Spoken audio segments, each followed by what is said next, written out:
kakak, om, tante, opa, oma. Lewat program ini, kita akan belajar tentang Alkitab lebih dalam lagi dengan menggunakan bahasa yang lebih santai. Yang mau bertanya, bisa disampaikan lewat kolom komen, dan juga jika ada yang butuh dukungan doa, bisa disampaikan lewat kolom komentar yang ada di YouTube channel ini maupun yang ada di Facebook.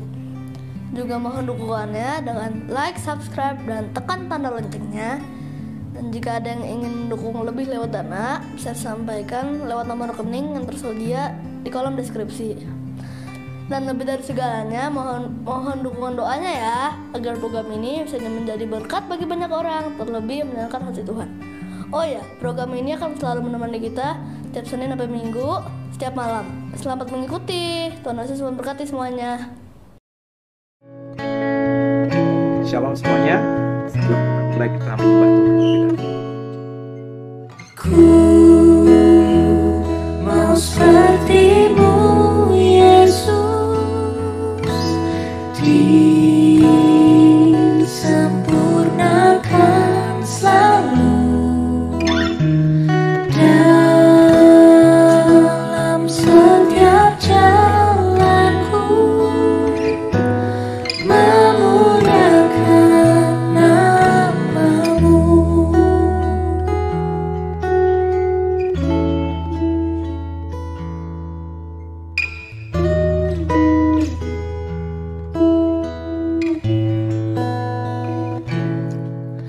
Bagaikan bejana siap dibentuk, demikian hidupku di tangan-Mu. Dengan urapan kuasa Roh-Mu, ku dibarui selalu. Jadikan ku alat dalam rumah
dibentuk.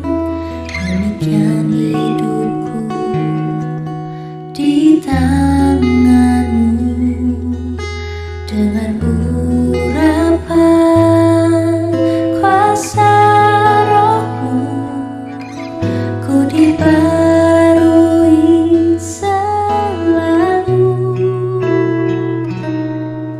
Jadikan ku alat dalam rumahmu, inilah hidupku di tanganmu. Bentuklah seluruh kehendakmu, pakailah sesuai rencanamu. Ku mau sepertimu, Yesus, disempurnakan selalu dalam setiap jalanku, memuliakan namamu. Ku mau sepertimu, Yesus, disempurnakan selalu dalam setiap jalanku, memuliakan namamu. Memuliakan namamu, memuliakan namamu.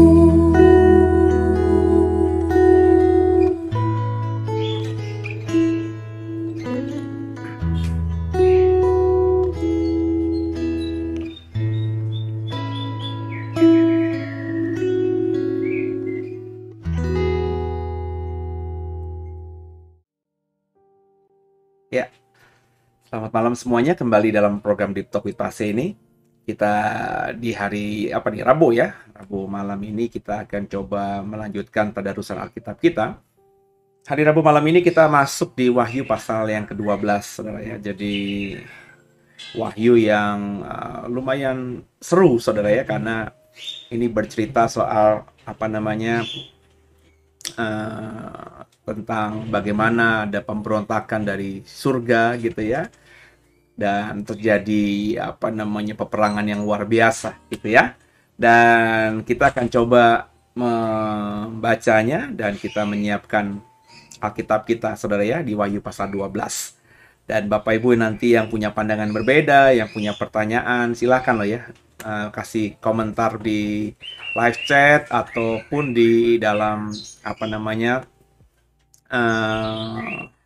kolom komentar ya, yang nanti bisa Bapak Ibu tulis di situ dan pasti saya akan baca gitu ya. Dan sebelum kita mulai, kita siapkan Alkitab kita di Wahyu pasal 12. Tuhan, ini tugas kami, beri keberanian bagi kami. Ya, kita di sini lagi. Kita langsung buka Wahyu pasal 12.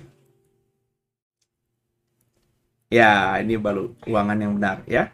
Perikopnya diberi judul Perempuan dan Naga, saudara ya. Jadi kita akan coba membacanya dan kita ngebahas ya. Wahyu pasal 12 ayat yang pertama. Sama-sama kita baca ya. Maka tampaklah suatu tanda besar di langit. Seorang perempuan berselubungkan matahari dengan bulan di bawah kakinya, dan sebuah mahkota dari 12 bintang di atas kepalanya. Ia sedang mengandung dan dalam keluhan dan penderitaannya hendak melahirkan, ia berteriak kesakitan. Maka tampaklah suatu tanda yang lain di langit, dan lihatlah seekor naga merah padam yang besar berkepala 7, bertanduk 10, dan di atas kepalanya ada 7 mahkota. Ya, lanjut aja dulu ya. Dan ekornya menyeret sepertiga dari bintang-bintang di langit dan melemparkannya ke atas bumi. Dan naga itu berdiri di hadapan perempuan yang hendak melahirkan itu untuk menelan anaknya segera sesudah perempuan itu melahirkan. Ya, di ayat 1 sampai dengan ayat keempat di Wahyu 12 kita menemukan ada dua figur ya, dua oknum kurang lebih ya. Yang pertama digambarkan sebagai sosok seorang perempuan ya. Jadi kalau kita lihat ayat 1 ada tampak Yohanes melihat sebuah tanda besar di langit ya. Ada tampak seorang perempuan berselubungkan matahari ya. Berarti apa namanya, diselubungi oleh matahari. Berarti perempuan ini ya berarti ada di dalam matahari kurang lebih ya kalau kita imajinasikan harfiah ya. Dengan bulan di bawah kakinya dan sebuah mahkota dari 12 bintang di atas kepalanya. Sebuah mahkota dari 12 bintang di atas kepalanya ya. Nah, ini perempuan. Nah, sering terjadi apa ya? Ya serulah perbedaan tafsir di sini. Ada yang menafsirkan perempuan ini adalah Israel, ya, dengan argumentasi misalnya yang sebenarnya nggak terlalu berbeda dengan argumentasi perempuan ini siapa, ya. Jadi ada kebanyakan dalam dunia tafsir kitab Wahyu, perempuan ini banyak ditafsirkan kalau tidak Israel, ya, adalah gereja, ya. Alasannya sederhana, ya, biasanya mereka menafsirkan ada 12 bintang di atas kepalanya. 12 bintang itu berarti kan 12 sosok hebat. Israel punya 12 suku, Kristen punya 12 rasul, gitu saudara ya. Jadi kalau kita membaca ayat 1 ini, biasanya muncul penafsiran perempuan ini kalau nggak Israel adalah gereja. Ya. Dan mana yang paling tepat? Ya, nanti kita lihat di ayat-ayat di bawahnya. Dan kalau di ayat yang keduanya dikatakan perempuan ini sedang mengandung, ya. Jadi ingin melahirkan sesuatu, ya. Melahirkan seseorang lah kalau ini perempuannya manusia, ya. Dan dalam keluhan, dalam penderitaannya hendak melahirkan, ia berteriak kesakitan. Terus muncul lagi di ayat 3, tampak suatu tanda lain di langit. Jadi ada dua tanda besar di langit. Yang pertama perempuan ini yang berselubungkan matahari, kemudian ada bulan di bawah kakinya, dan sebuah mahkota dengan 12 bintang di atas kepalanya. Kemudian dikatakan ada tampak tanda yang lain di langit, yakni seekor naga merah padam yang besar. Naga merah padam yang besar, ya. Berkepala 7, bertanduk 10, dan di atas kepalanya ada 7 mahkota. Ya, ini luar biasa juga penggambarannya ya. Kan dalam Injil Yohanes, dalam kitab Wahyu, karena sama-sama tulisannya Yohanes, sering muncul angka 7. Angka 7 sering digambarkan sebagai angka yang sempurna gitu ya. Angka yang terbaik lah gitu, 7 itu saudara. Ya. Makanya kan pernah saya singgung juga, biasanya kalau orang yang pelayanan gitu ya, kalau zaman dulu milih nomor telepon atau milih rumah, itu angka 7 paling sering dipakai ya. Misalnya 0818 ... 7777 ya. Atau plat nomor mobil 777 apa gitu ya, atau nomor rumah 17K, 7K, 77K ya, itu sering menjadi rebutan. Angka 7 itu angka yang katanya konon angka sempurna. Nah, ini menarik di sini. Karena terminologi 7 di sini disebutkan di sosok tanda yang besar di langit yang kedua, yakni naga merah padam yang besar. Dikatakan dia berkepala 7. Tanduknya ada 10, dan di atas kepalanya ada 7 mahkota. Jadi kepalanya 7, terus di masing-masing kepala berarti ada 1 mahkota. Jadi ada 7 mahkota.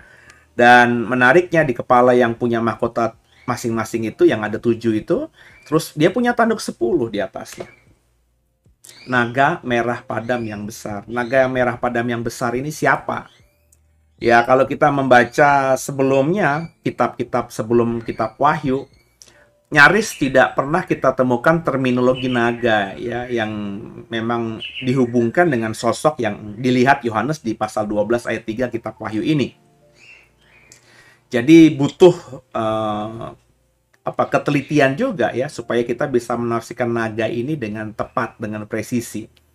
Dan di ayat 4 ini menjelaskan ya, ekornya menyeret sepertiga dari bintang-bintang di langit dan melemparkannya ke atas bumi. Dan naga itu berdiri di hadapan perempuan yang hendak melahirkan itu untuk menelan anaknya segera sesudah perempuan itu melahirkan. Jadi naga ini berhadapan dengan perempuan yang lagi mengandung dan sedang mengalami penderitaan karena hendak melahirkan.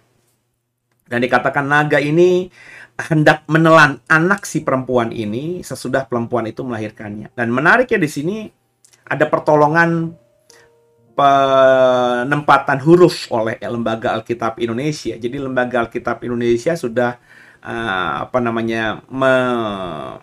menyalin ya atau menerjemahkan Wahyu pasal 12 ayat 4 ini dengan sedikit penekanan tafsir ya. Jadi ada kata anaknya itu A-nya besar ya. Jadi anaknya A-nya besar ini tentu bukan anak biasa, anak makhluk biasa, anak binatang ya, anak seorang perempuan biasa karena A-nya besar ya. Kemudian juga kalimat berikutnya di ayat yang keempat, melahirkannya, N-nya besar, nya besar, saudara. Tentu ya kita sudah terbiasa kalau kita menemukan ada huruf besar, tentu ini adalah biasanya ditempatkan di awal kalimat ya.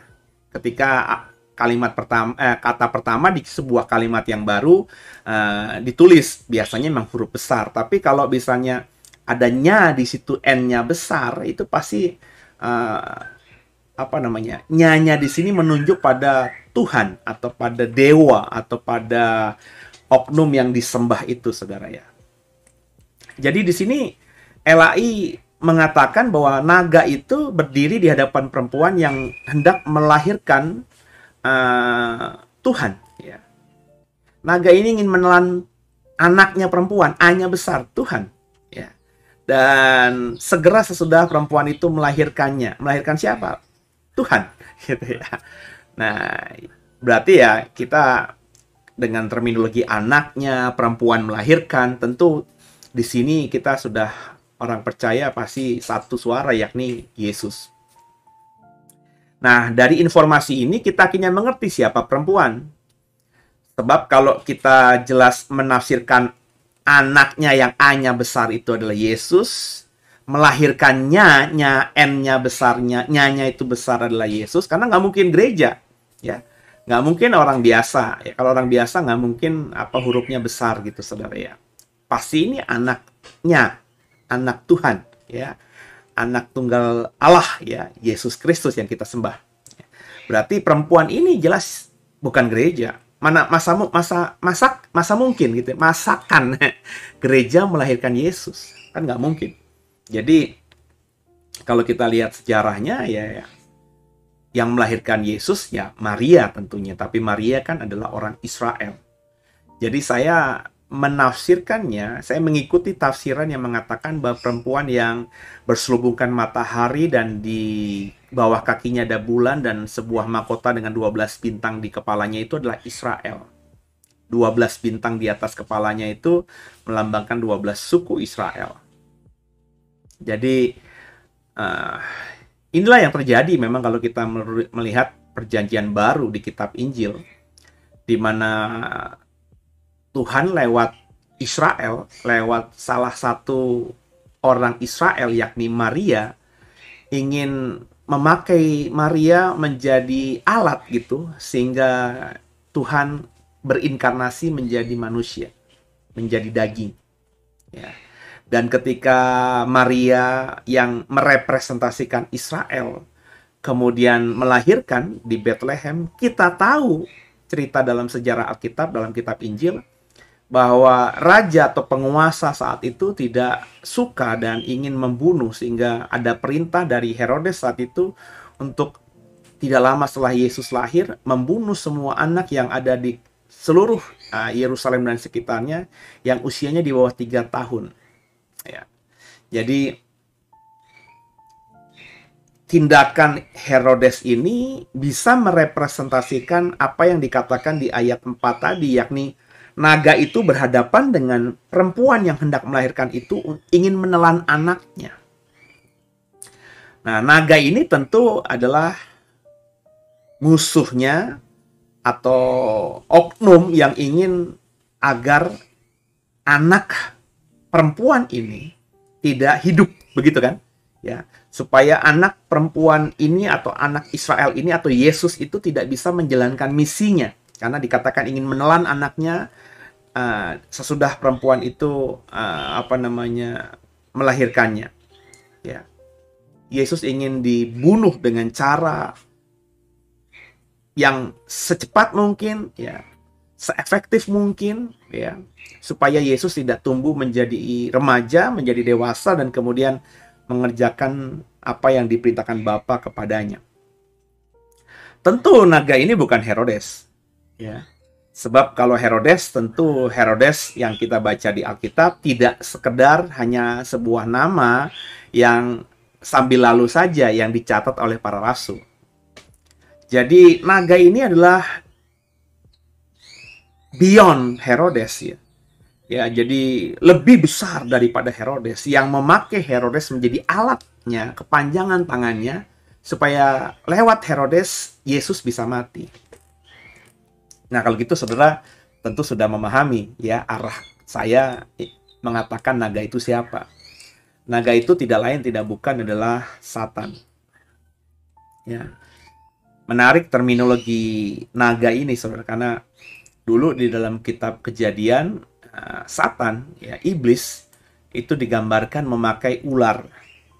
Ya, kemudian akibat ular mau dipakai tubuhnya, mau bekerja sama dengan Satan, ular dikutuk Tuhan, berjalan dengan perutnya.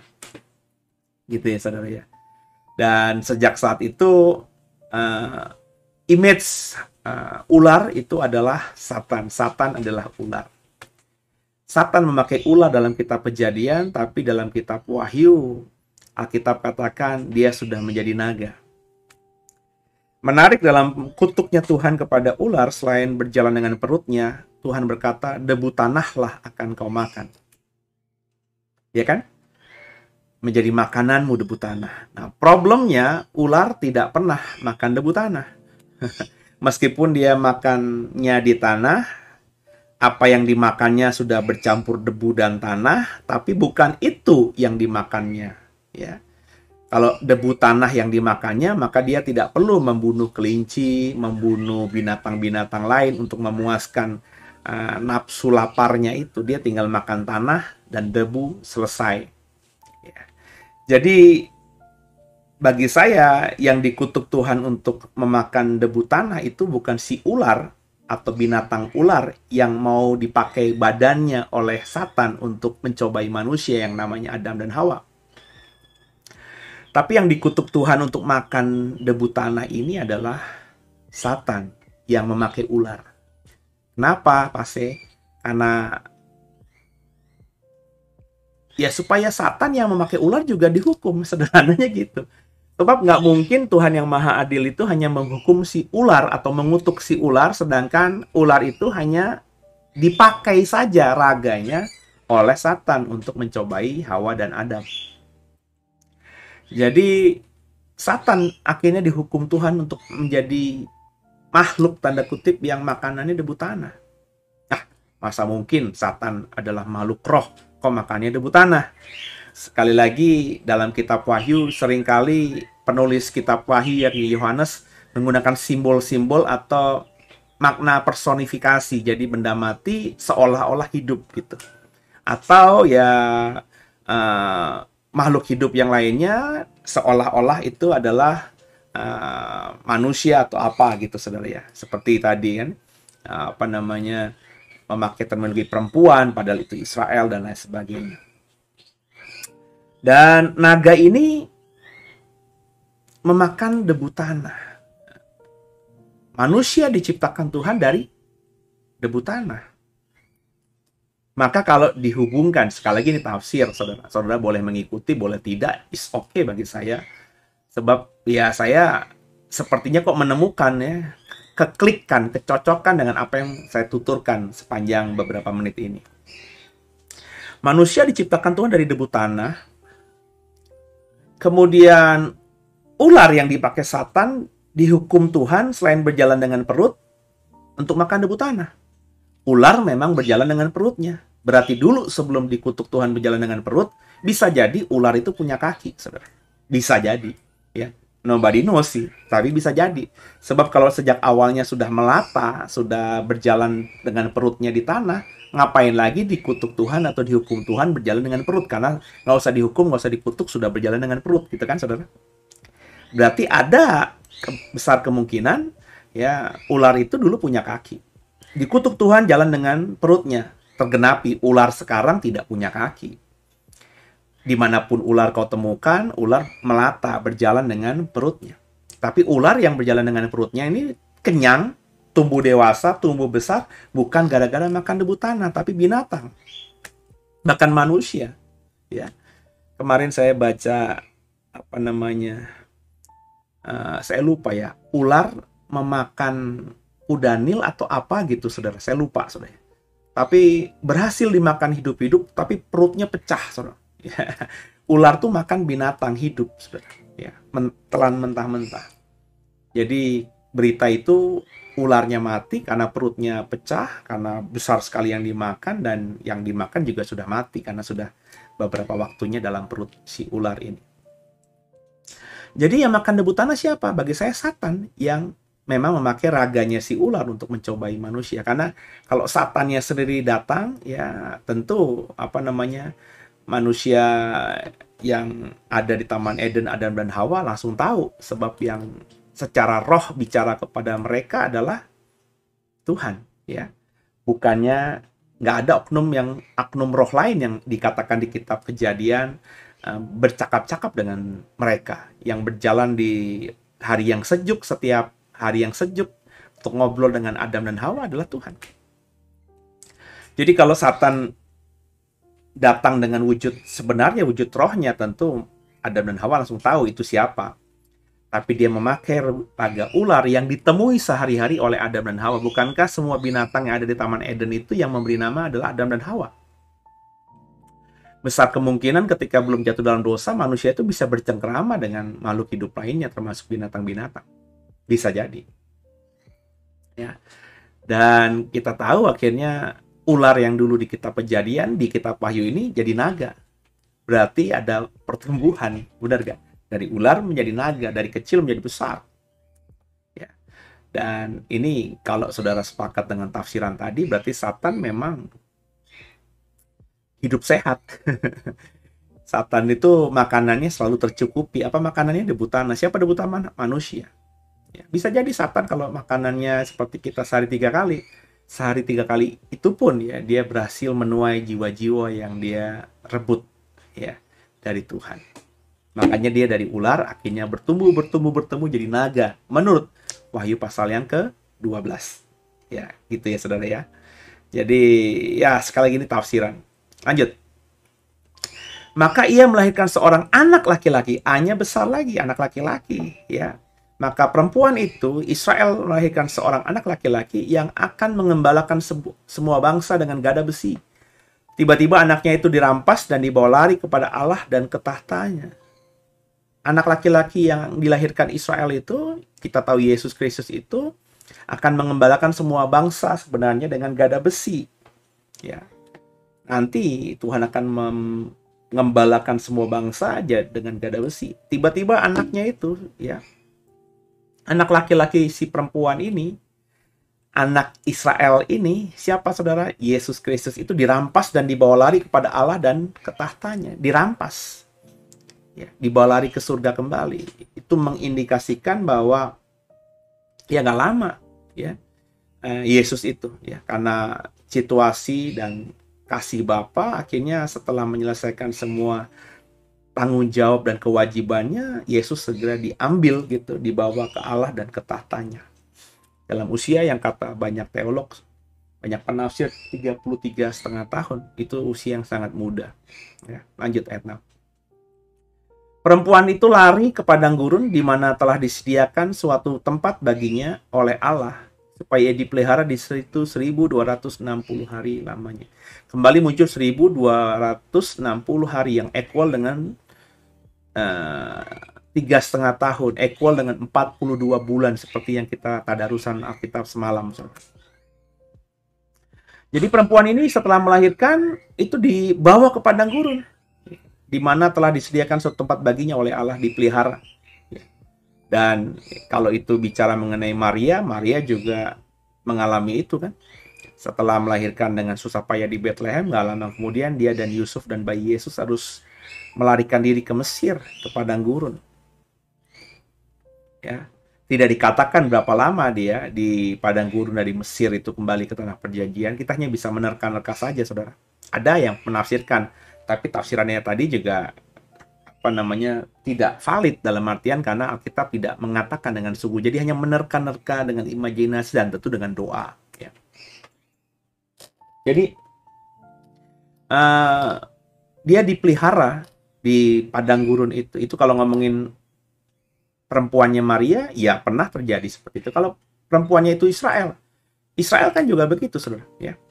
Israel setelah peristiwa Yesus, Israel itu mesti keluar dari Yerusalem di tahun 70-an, nggak lama, saudara. Ya. Israel itu harus diaspora, mengembara ke ujung-ujung dunia, ya, ke padang gurun, ya, jauh dari Israel, jauh dari Yerusalem kembali. Yerusalem menjadi tempat yang kering, tempat yang hening, tempat yang sepi, dan semua orang Yahudi tidak diizinkan ya untuk ada atau memiliki properti di Yerusalem. Ini berlanjut terus, saudara, sampai akhirnya di zaman perang salib lebih lagi ya, Yahudi kalah ya, dan juga Kristen kalah sehingga wilayah Israel atau wilayah Yerusalem, Bethlehem ya, dan juga daerah Danau Tiberias gitu ya, saudara, saya percaya itu menjadi tempat yang dikuasai oleh orang-orang yang bukan Yahudi gitu ya, bukannya Israel ya. Siapa? Tentu kita tahu ya, tentara Islam gitu ya. Dan cukup beberapa waktu mereka menguasai Yerusalem sampai akhirnya tahun 48 ya, orang-orang Yahudi yang diaspora itu mengumpulkan uang, mengumpulkan sumber daya, pengaruh dan kekuatan mereka masing-masing untuk menjadikan ada negara Israel modern ya, dan tergenapi hari-hari ini. Jadi perempuan itu saya tafsirkan adalah Israel. Anaknya tentu Yesus, dan Yesus dibawa lari ke surga ya, nggak lama kemudian ya, perempuan itu juga harus mengembara ya, dipelihara Tuhan ya di padang gurun ya, dan Israel juga dalam sejarah mengalami itu yang saya mau katakan. Ayat 7-nya, maka timbullah peperangan di surga ya. Tiba-tiba ada cerita seolah-olah loncat gitu ya, atau mundur jauh gitu ya sebenarnya. Kalau bagi saya mundur jauh ini ceritanya. Habis melihat sesuatu yang seperti itu yang Yohanes lihat, itu berarti kan Yohanes melihat sesuatu yang terjadi sebelumnya. Sekitar ya 70 tahun ketika dia nulis Wahyu di Pulau Patmos, kan kurang lebih tahun 100. Peristiwa yang kita baca barusan dan kita tafsirkan di mana Israel melahirkan Yesus hampir dibunuh sama Herodes dan seterusnya. Itu kan terjadi sekitar tahun 00 Masehi. Kemudian Yesus dibawa lari ke surga, dalam artian naik ke surga itu kan kurang lebih tahun 35-an gitu ya. Sekitar itulah, saudara, atau lebih muda lagi tahun 30-an gitu ya. Berarti kalau Yohanes dapat wahyu ini di tahun ke-100, dikurangin aja 30, kurang lebih sudah 70 tahun peristiwa ini lewat ya. Sudah berlalu gitu. Tiba-tiba Yohanes melihat lagi sesuatu yang bukan cuma 70 tahun sebelumnya terjadi, tapi melihat sesuatu yang terjadi ribuan, jutaan tahun yang lalu bahkan. Ya, ayat 7 ini menggambarkan itu. Maka timbullah peperangan di surga.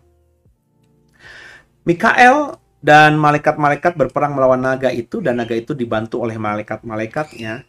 Tapi mereka tidak dapat bertahan, mereka tidak mendapat tempat lagi di surga, dan naga besar itu, si ular tua yang disebut iblis atau Satan, yang menyesatkan seluruh dunia, dilemparkan ke bawah. Ia dilemparkan ke bumi bersama-sama dengan malaikat-malaikatnya. Tiba-tiba ada pertempuran itu ya, yang Yohanes lihat. Dan tentu ini bagi saya terjadi, wah, entah ribuan, entah puluhan ribu, entah jutaan tahun sebelumnya, ya. Di mana ada peperangan di surga, Mikael dengan malaikat-malaikatnya. Mikael ini adalah panglima tentara surga, ya. Sering digambarkan sebagai malaikat yang besar, malaikat penjaga, luar biasa, gitu, Mikael. Dan naga itu dibantu oleh malaikat-malaikatnya. Malaikat, sekali lagi saya bilang, bukan dalam persepsi makhluk surgawi semata, ya. Malaikat itu atau angelos itu juga bisa berarti utusan, saudara. Ya. Jadi naga itu juga dibantu oleh utusan-utusannya, ya. Malaikat-malaikatnya dalam bahasa terjemahan LAI. Tapi mereka tidak dapat bertahan dan tidak dapat tempat lagi di dalam kerajaan surga. Jadi si naga ini dibantu malaikat-malaikatnya melakukan peperangan dengan seluruh bala tentara surga. Tapi mereka nggak dapat bertahan. Ya, jadi mereka diusir karena Alkitab katakan tidak mendapatkan tempat lagi di surga. Kelima ya. Jadi apa namanya? Jadi malaikat-malaikat yang mengikuti naga ini, ya, itu tidak dapat bertahan dan mereka semuanya jadi naga dan malaikat-malaikatnya ini tidak mendapat tempat lagi di surga, terusir dari surga. Dan menarik di ayat 9 itu dijelaskan siapa naga besar itu. Naga besar itu ialah si ular tua. Kenapa disebut ular tua? Karena waktu kitab Kejadian ketika menggoda Hawa dan Adam dan membuat mereka jatuh dalam dosa, itu disebut ular saja. Disebut ular tua ya karena memang si Satan atau iblis ini usianya sudah lebih senior, lebih tua daripada usia bumi ini. Ya. Si ular tua itu yang juga disebut iblis atau Satan yang menyesatkan seluruh dunia. Dilemparkan ke bawah, ia dilemparkan ke bumi bersama-sama dengan malaikat-malaikatnya. Jadi malaikat-malaikatnya ini tentu adalah makhluk rohani di surga yang mengikuti pemberontakan si Satan ini atau si naga ini. Kok bisa ya? Ya, kalau kita mengartikannya seperti itu, maka memang artinya si naga ini punya pengaruh wibawa yang luar biasa kuat, sehingga malaikat-malaikat itu meskipun melihat atau bisa bertemu muka dengan Tuhan masih mau memberontak dengan keinginan hatinya kepada Tuhan. Itu yang makanya saya bilang Satan atau iblis ini luar biasa. Dengan kehebatannya dia bisa membuat banyak malaikat berontak kepada Tuhan. Berapa jumlah malaikat yang berontak? Kita lihat tadi di ayat di atas, saudara. Nih, di ayat yang keempat. Dan ekor si naga itu menyeret sepertiga dari bintang-bintang di langit dan melemparkannya ke atas bumi. Dan naga itu berdiri di hadapan perempuan yang hendak melahirkan itu untuk menelan anaknya. Segera sesudah perempuan itu melahirkan. Jadi ekor dari si naga ini menarik atau menyeret sepertiga dari bintang-bintang di langit. Bintang-bintang sudah saya tafsirkan beberapa waktu yang lalu ketika kita terusan kitab Wahyu ini di pasal keberapa saya lupa. Bintang-bintang itu sering digambarkan sebagai manusia-manusia. Ya. Maafkan saya, bintang-bintang itu sering digambarkan sebagai para malaikat. Jadi Tuhan itu ketika menciptakan malaikat itu tidak menciptakan, ya bukan tidak lah ya, kurang terlalu berani gitu ya. Cuma kalau kita ukurannya Alkitab ya memang tidak ada proses penciptaan malaikatnya. Tapi dengan indikasi bahwa manusia itu nanti ke surga hidup seperti malaikat, tidak kawin mengawinkan, berarti kan malaikat tidak kawin mengawinkan. Berarti kan malaikat tidak bereproduksi, malaikat tidak bermultiplikasi, tidak beranak, tidak berkembang biak. Berarti jumlah malaikat itu ya sejak diciptakan sampai nanti kekekalan ya segitu aja. Sudah Tuhan setting sedemikian rupa. Dan dari banyaknya malaikat, mungkin berpuluh-puluh ribu laksa itu, ya, Alkitab katakan sepertiganya diseret dan dilemparkan ke atas bumi oleh si naga itu. Untuk apa? Untuk membantu dia dalam merusak bumi. Haleluya. Ya. Jadi sepertiga jumlah malaikat itu banyak sekali. Dan sepertiga jumlah malaikat itulah yang akhirnya disebut the fallen angel. Malaikat yang jatuh. Dan semua dilempar ke bumi. Nggak ada yang ada di surga lagi. Semuanya sudah dilempar ke bumi. Dilempar ke bumi, ada yang diikat, terpenjara bersama dengan penghuni lubang jurang maut. Pernah kita baca kan? Jadi ada juga malaikat yang dibuang dari surga terus terikat. Ya, ada yang terikat di tepi sungai Efrat untuk menghancurkan. Terikat itu kan berarti kan bukan malaikatnya Tuhan dong. Kalau malaikat yang kudus ngapain diikat gitu. Diikat berarti musuh atau sosok yang jahat. Gambaran kita ya, sosok yang jahat. Makanya dia diikat. Jadi malaikat yang diikat di tepi sungai Efrat itu ya berarti malaikat yang termasuk jahat luar biasa. Sehingga dia tidak bisa gentayangan hari-hari ini.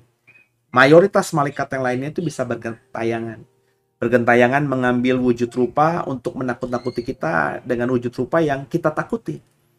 Kalau kita takut sama kakek kita, sama opa kita, terus mereka meninggal, Satan bisa pakai itu opa oma kita yang sudah meninggal itu untuk memarahi kita. Sehingga akhirnya kita percaya bahwa oma dan opa masih bisa hidup atau masih hidup. Ya, sehingga akhirnya iman kita kepada Tuhan ya pasti akan semakin berkurang karena lebih mendalami hal-hal yang seperti ini. Gitu ya saudara ya. Jadi apa namanya? Naga itu diperangi atau dilawan oleh Mikael ya. Dan akhirnya naga itu dan atau Satan iblis yang menyesatkan seluruh dunia dilemparkan ke bawah dan bersama-sama dengan malaikat-malaikatnya dilemparkan ke bumi. Jadi Satan ada di bumi, iblis ada di bumi. Siapa Satan itu iblis itu? Kalau bagi saya sih Satan dan iblis itu adalah si raja jurang maut, yakni Apollyon atau Abaddon. Itulah nama Satan atau iblis. Ya, tepatnya nanti aja gitu kalau kita sudah ketemu dengan dia, kita di surga, dia di neraka, kita bisa ngobrol, nama lu tuh sebenarnya siapa sih gitu ya, supaya akhirnya kita tahu juga ya nama yang benar dari Satan itu siapa, apakah Lucifer atau ya tadi ya ada banyak nama, Abaddon, Apollyon dan lain sebagainya ya. Lanjut ayat yang berikutnya. Kita baca ayat yang ke-10. Sebentar Saudara, saya buka dulu. Oke. Ya. Dan aku mendengar suara yang nyaring di surga dan berkata, sekarang telah tiba keselamatan dan kuasa dan pemerintahan Allah kita dan kekuasaan Dia yang diurapinya, karena telah dilemparkannya ke bawah pendakwa saudara-saudara kita yang mendakwa mereka siang dan malam di hadapan Allah kita ya.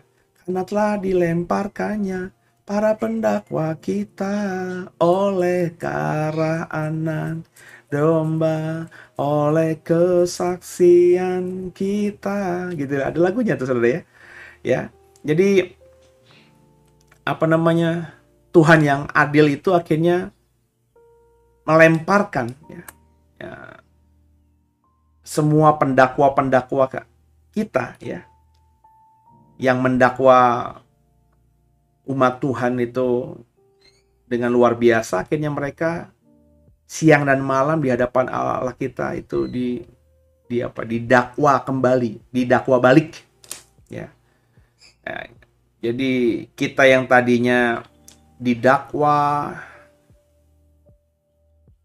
ya, kita yang tadinya dianiaya, kita yang tadinya berusaha untuk disesatkan ya, dan karena kita kuat akhirnya Allah yang Maha Adil itu melemparkan ya Satan, iblis ya, dan semua malaikat-malaikatnya itu akan didakwa siang dan malam di hadapan.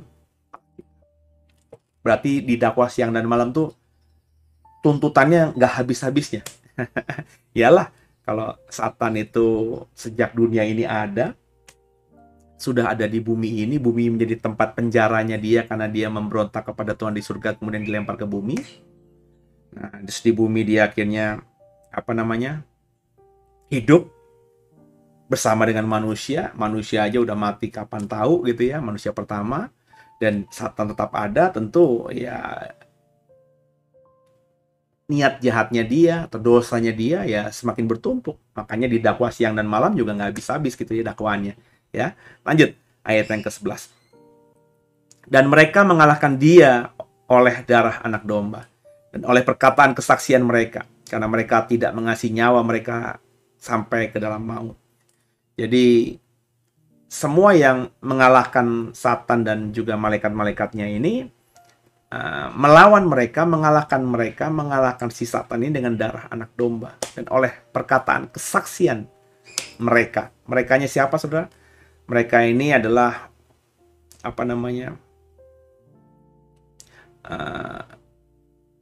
yang mendakwa malaikat dan Satan, ya, Satan dan malaikat-malaikatnya. Ayat 11 kan, dan mereka mengalahkan dia oleh darah anak domba. Mereka ini adalah saudara-saudara kita yang mendakwa mereka siang dan malam di hadapan Allah kita, ya. Kemudian kita bisa mengalahkan Satan bukan cuma mendakwa nanti, tapi kita juga bisa mengalahkan Satan dengan kesaksian, perkataan kesaksian. Jadi kita bersaksi itu punya kuasa. Perkataan kesaksian yang benar itu punya kuasa. Ya. Tentu kalau kesaksian kita didengar orang, diikuti orang, diperhatikan orang, itu akan benar-benar berdampak luar biasa karena kesaksian kita punya kuasa. Dan Satan takut dengan kesaksian orang percaya. Sehingga banyak kita akhirnya diganggu oleh dia dan kita menjadi keluh untuk bersaksi di hadapan banyak orang tentang Tuhan Yesus Kristus. Ya, ayat 12. Karena itu bersukacitalah, hai sorga, hai kamu sekalian yang diam di dalamnya. Celakalah kamu, hai bumi dan laut, karena iblis telah turun kepadamu dalam geram yang dahsyat, karena ia tahu bahwa waktunya sudah singkat. Jadi iblis itu sudah tahu waktunya sudah singkat ketika dia dilemparkan ke bumi. Dia tahu, dia yang makhluk roh tadinya, yang tidak berkesudahan waktunya, ya, tiba-tiba dilemparkan ke bumi yang ada di dimensi waktu. Ya, bumi kan nggak kekal, saudara. Langit dan bumi akan lenyap. Ya, dan ketika Satan akhirnya dilemparkan ke bumi, ya, bumi dan segala isinya akhirnya semakin rusak, ya. Satan akan merusak bumi dan isinya. Kenapa? Karena ia tahu bahwa waktunya sudah dekat. Naga memburu perempuan itu. Ini menarik, ya. Naga siapa tadi? Naga adalah Satan, ya, iblis. Kemudian perempuan itu siapa? Perempuan tadi kalau kita merujuk adalah Israel yang melahirkan Yesus, ya. Lanjut ayat 13. Dan ketika naga itu sadar bahwa ia telah dilemparkan di atas bumi, ia memburu perempuan yang melahirkan anak-anak itu. Jadi ketika akhirnya naga itu sadar bahwa dia sudah dilemparkan ke bumi, maka naga itu memburu perempuan yang melahirkan anak itu. Memburu siapa? Memburu Israel. Kepada perempuan itu diberikan kedua sayap dari burung nasar yang besar, supaya ia terbang ke tempatnya di padang gurun, supaya ia dipelihara jauh dari tempat ular itu selama 1 tahun, 2 masa, dan setengah masa. Jadi 3,5 tahun, ya. 1 masa, 2 masa, setengah masa. Ya, ukurannya 3,5 lah, ya. 3,5, entah tahun kah, entah bulan kah, entah masa kah, kurang lebih 3,5, ya. 1 masa, 2 masa, dan setengah masa. Perempuan itu diberikan sayap seperti sayap burung nasar, ia terbang ke tempatnya di padang gurun. Ia dipelihara di sana. Ya, ini kan peristiwa yang di masa lalu, ya, ketika Satan atau naga itu sadar bahwa ia telah dilemparkan ke bumi. Itu kan peristiwa yang di zaman lalu, ya. Maka dia memburu perempuan yang melahirkan anak laki-laki itu karena dia tahu bahwa anak laki-laki dari perempuan ini akan menjadi juru selamat dunia. Maka yang dikejar adalah Israelnya, dikondisikan sedemikian rupa, ya. Ya, akhirnya dengan apa yang dikerjakan oleh Satan itu, ya, oleh naga itu, ya, maka Israel diberikan mujizat, diberikan kedua sayap dari burung nasar supaya ia bisa terbang ke tempatnya di padang gurun. Israel terpelihara di padang gurun 1-2 setengah masa, ya. Apakah ini terjadi di masa lalu atau sesudahnya? Nanti kita agak kesulitan menemukan jawabannya ini, ya. Karena ini sifatnya, ya, kadang-kadang feedback, ya, atau mundur ke belakang, kadang-kadang maju seolah-olah gitu, ya. Coba kita baca 15 dulu. Lalu ular itu menyemburkan dari mulutnya air sebesar sungai ke arah perempuan itu, supaya ia dihanyutkan sungai itu. Tapi bumi datang menolong perempuan itu. Ia membuka mulutnya, menelan sungai yang disemburkan naga itu dari mulutnya. Maka marah naga itu kepada perempuan itu, lalu pergi memenangi keturunannya yang lain. Keturunannya yang lain, ya, yang menuruti hukum-hukum Allah dan memiliki kesaksian Yesus. Jadi menarik di sini. Ya. Jadi ketika si naga itu sadar bahwa ia sudah dilempar ke bumi, maka dia mengejar perempuan itu, ingin memaksa anaknya juga. Bahkan ketika Satan atau iblis tahu bahwa perempuan itu atau Israel itu diselamatkan oleh Tuhan di padang gurun, maka Satan nggak bisa menahan emosinya, ya bahasanya kurang lebih gitu, ayat 15, ia menyemburkan api dari mulutnya, air, ya. Ular itu menyemburkan dari mulutnya air, kok api ya.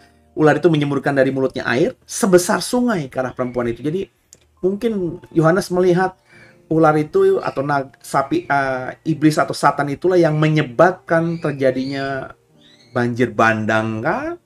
Atau tsunami kah? Ya, ke arah perempuan, ya, supaya perempuan itu dihanyutkan oleh sungai atau arus besar yang sedang menerpa perempuan itu. Ya. Tapi yang luar biasa, ada mujizat ayat 16-nya, bumi tiba-tiba menolong perempuan itu yang sudah mau diterkam atau diserang oleh banjir yang besar itu, ya, tiba-tiba di depan perempuan itu, di depan Israel. Ya, entah Israelnya di sini adalah negara atau apa, saya juga masih agak nggak berani memastikan, ya.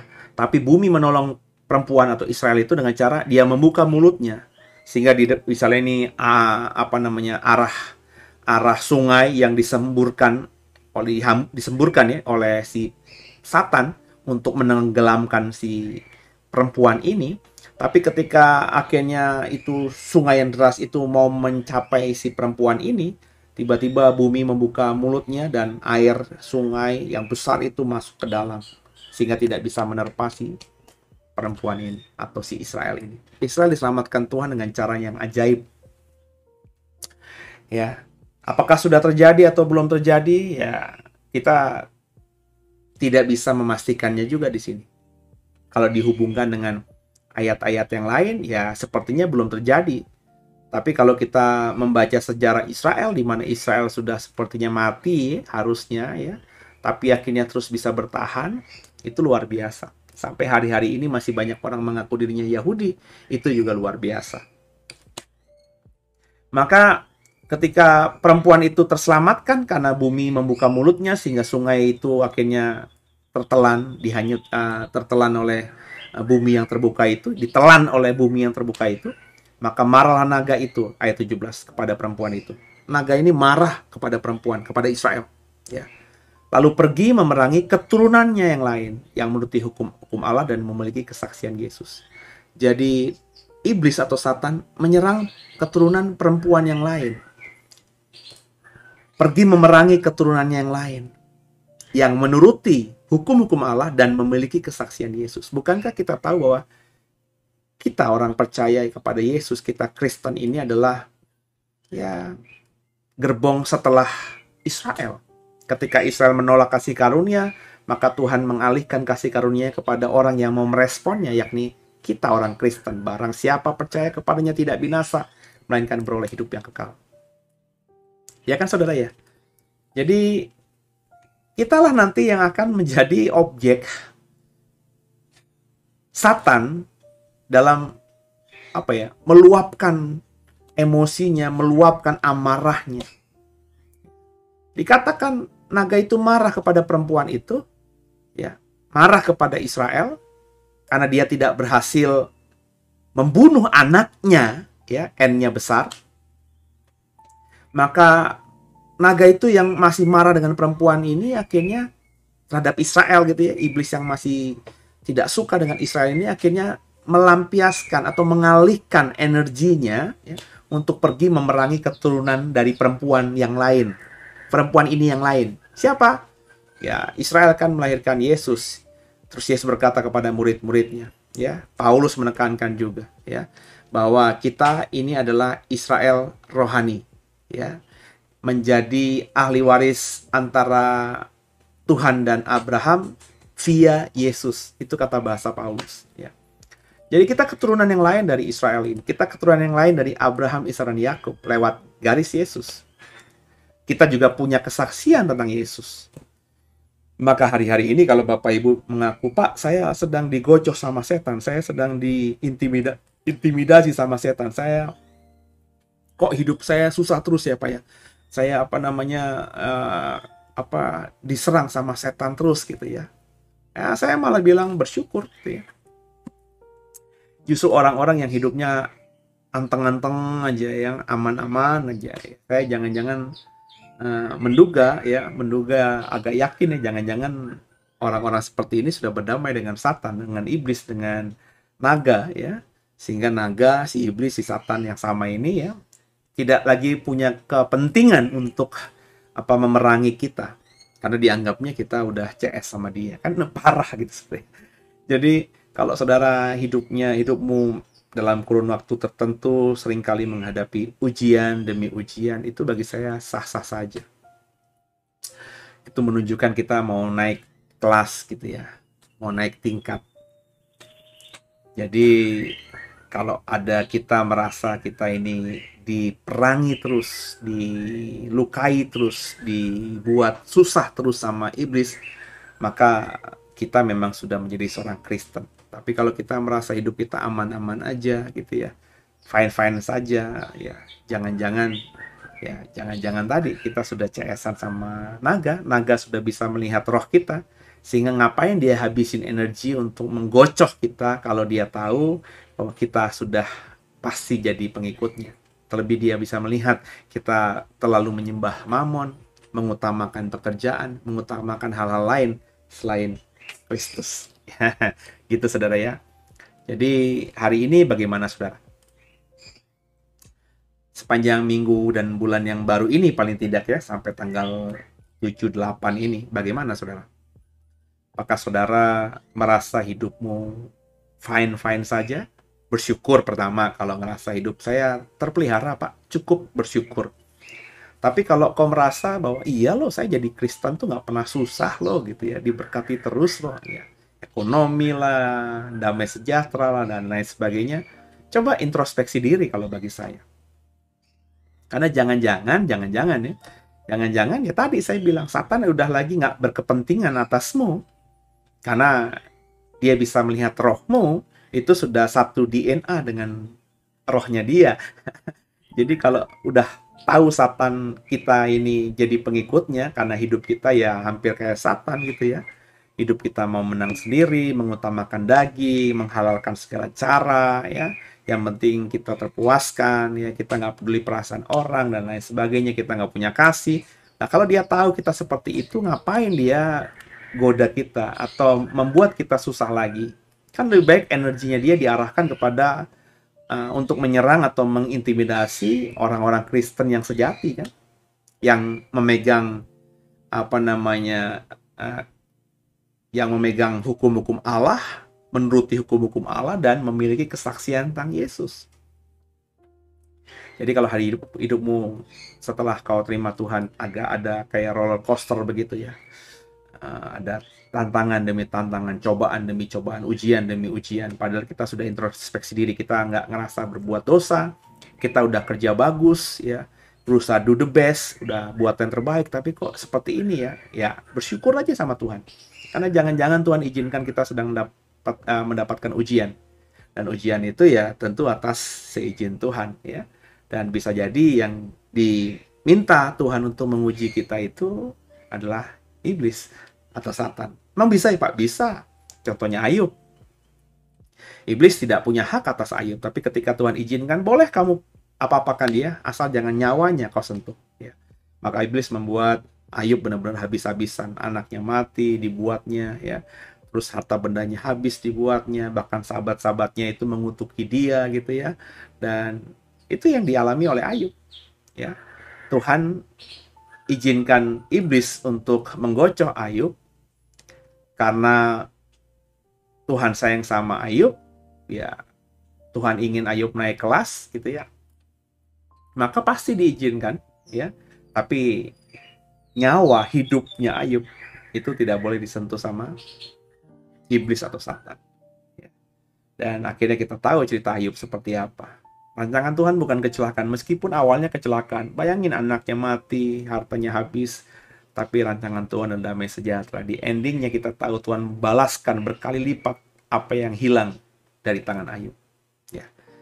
Jadi Bapak Ibu biji mata Tuhan, malam hari ini kita belajar bahwa iblis itu berusaha untuk menggagalkan rencana Bapa dengan berusaha untuk membunuh Yesus ketika lahir sebagai manusia.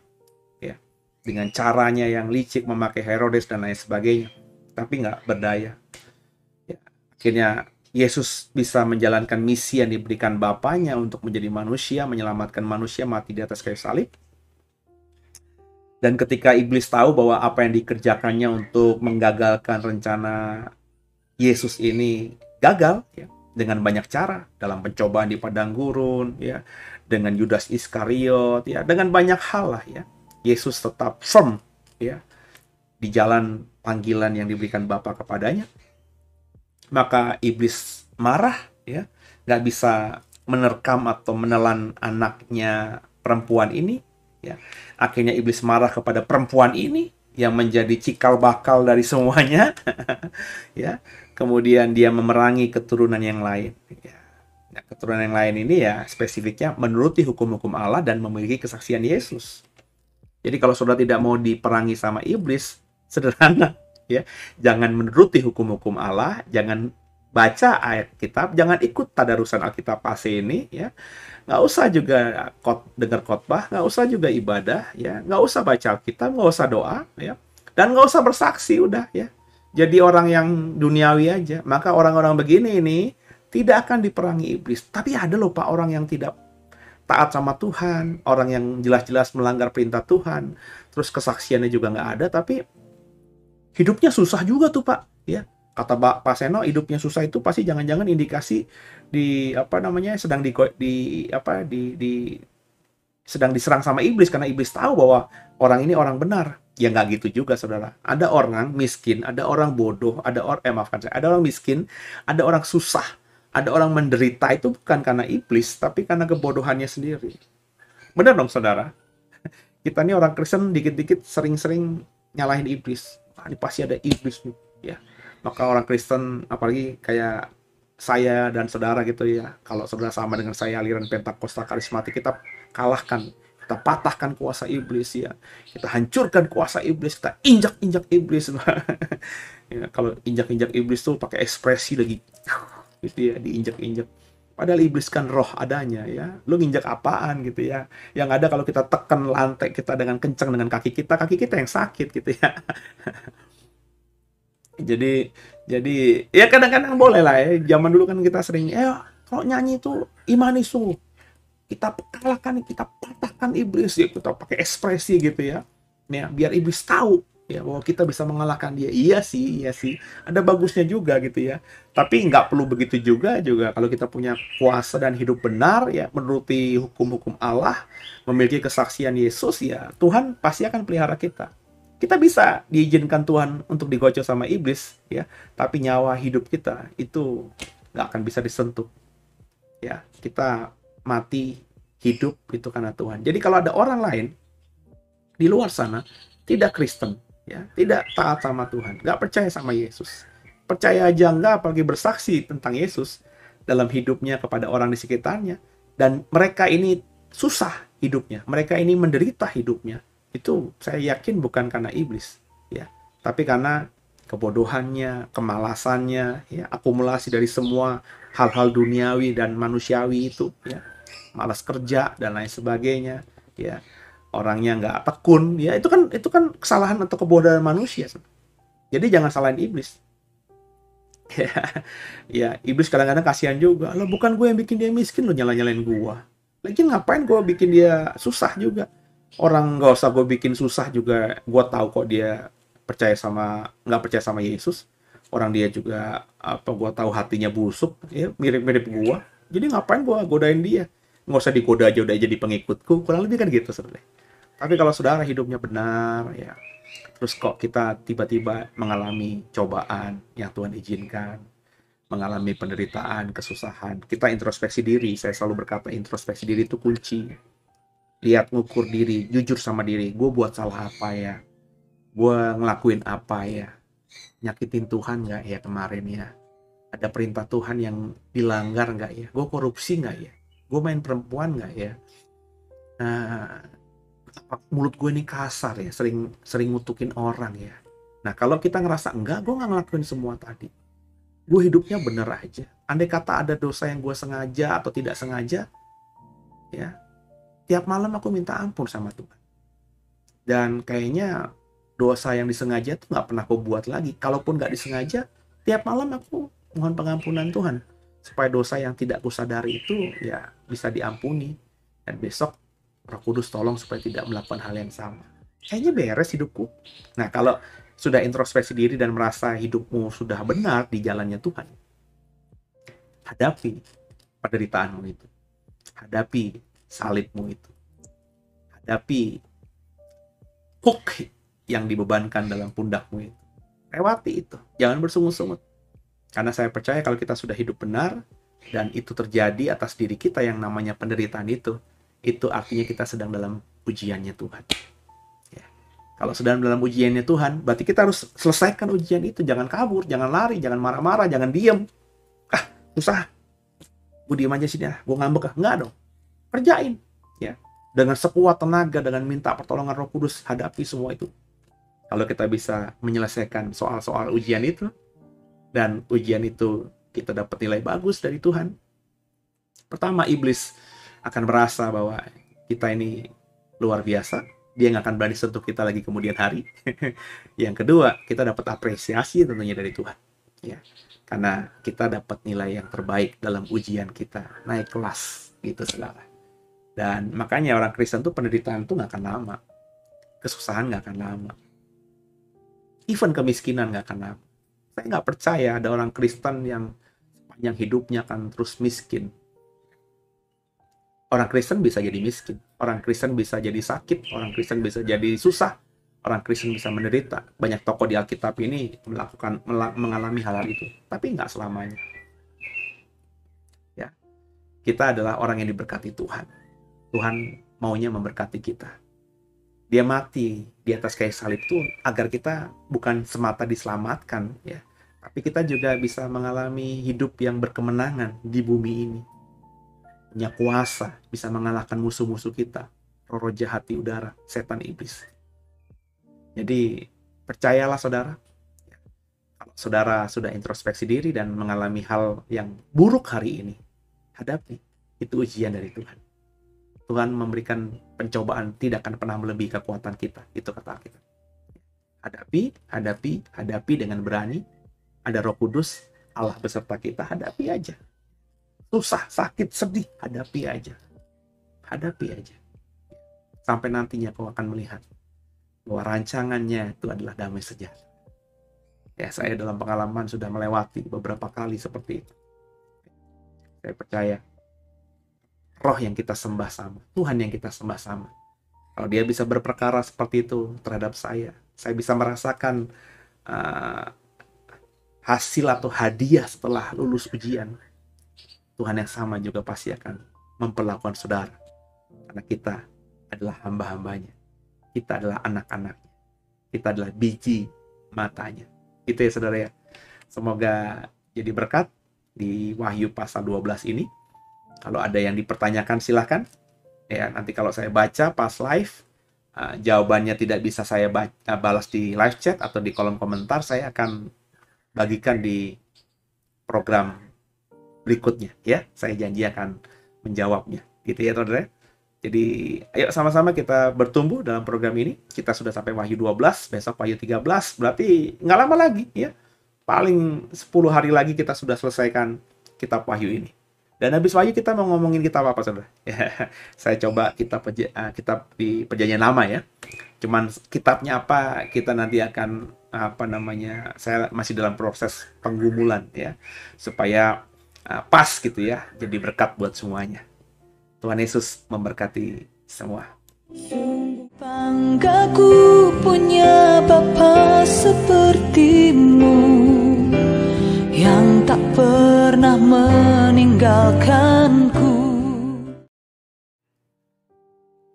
Ya, saudara, kita sudah di penghujung Deep Talk with Pastor di hari Rabu, ya saudara ya. Rabu malam, dan saya berharap sungguh saudara diberkati dan boleh di-sharing program ini kepada yang lainnya supaya banyak orang di luar sana yang belum tahu ada pembacaan Alkitab, tadarusan Alkitab, apalagi di kitab Wahyu, bisa mengetahuinya dan bisa belajar bersama, ya. Siapa tahu mereka yang dalam pergumulan, lagi membutuhkan jawaban, lagi di persimpangan jalan, mendapatkan channel YouTube ini, lewat program ini, akhirnya mereka menemukan jalan keluar, bisa bertobat, bisa ketemu Tuhan, ya. Dan kalau mereka akhirnya butuh pertolongan saudara, ya, layani saudaranya. Saya kan bukan pendeta, layani saudara, layani, ya. Roh Kudus pasti akan pakai saudara, ya. Roh Kudus akan menolong saudara ketika kita niat melayani orang untuk Dia, untuk Tuhan, maka Roh Kudus pasti akan tolong kita. Percayalah, ya. Kalau kita ada orang yang butuh doa kita, ada orang yang butuh sharing dengan kita, kita lempar ke pendeta kita, kapan kita akhirnya berani untuk melayani Tuhan? Karena banyak orang itu kalau sudah dikirimkan jiwa oleh Tuhan itu melemparkan balik ke orang lain, bukan dilayani. Ya.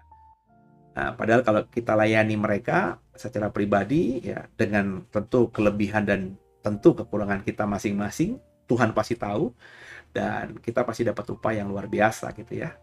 Oke, kita tundukkan kepala, kita akhiri program Deep Talk with Pastor, tadarusan Alkitab di kitab Wahyu pasal 12 ini. Tundukkan kepala, kita doa. Makasih Tuhan Yesus buat malam hari ini. Kami bersyukur bisa menyelesaikan Wahyu pasal 12. Ampuni salah dosa kami Tuhan. Yesus Kristus adalah Tuhan Juru Selamat kami yang hidup. Dan di malam hari ini kami serahkan tubuh jiwa roh kami hanya untuk Tuhan. Haleluya. Amin. Selamat malam semuanya. Selamat istirahat. Tuhan Yesus memberkati semua.